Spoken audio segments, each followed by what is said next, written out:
We live in a world that's saturated with information. Our values and our beliefs about the world, how we treat the world, are all heavily influenced by the information that we have available and the information that we acknowledge. What we know, or what we think we know, has a very profound effect on our perception and our understanding of the world in which we live. In the modern age, we've seen an explosion in scientific data. New technologies have allowed us to look deeper into cells, closer at molecules, and farther out into space to the most distant reaches of the cosmos. The things that we've learned in these last few lifetimes have radically altered our civilization. Where we were once blinded and manipulated by the priest class and their fearful dogma about gods and the afterlife, we now stand with our eyes uncovered, our understanding of the universe having blossomed into modernity.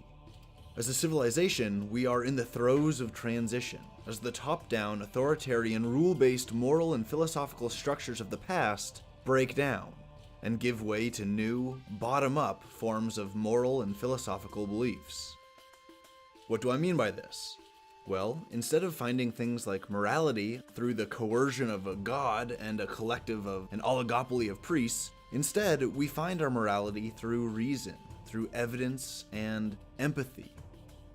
Instead of building philosophy around these authoritarian deistic axioms, we are now, in the modern age, naturalistic philosophers who are curious, and we seek to learn and understand the world around us through skeptical inquiry. Now, while all of this meta-transformation is going on in the civilization, there are some people who refuse to see the writing on the wall. There are some people who cling to their ancient beliefs, no matter how inhumane or invalid or disproven they are. There are some people who are terrified of this transition, people who distrust science, who hate secularism, people who don't want to learn more about the world, because learning more threatens the integrity of their comforting beliefs. These people will often go so far as to stand before audiences and spread their misinformation, their false truths, and their outright lies, in a malicious attempt to smear and undermine science and confuse people.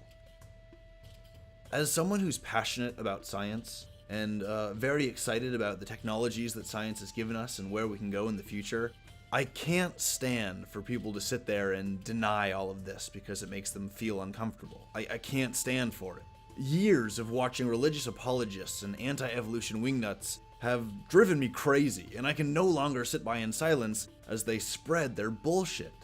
So this playlist will be me taking up my sword and spear against the unlearned hordes of religious radicals and the political opportunists that seek to deny and lie about biology.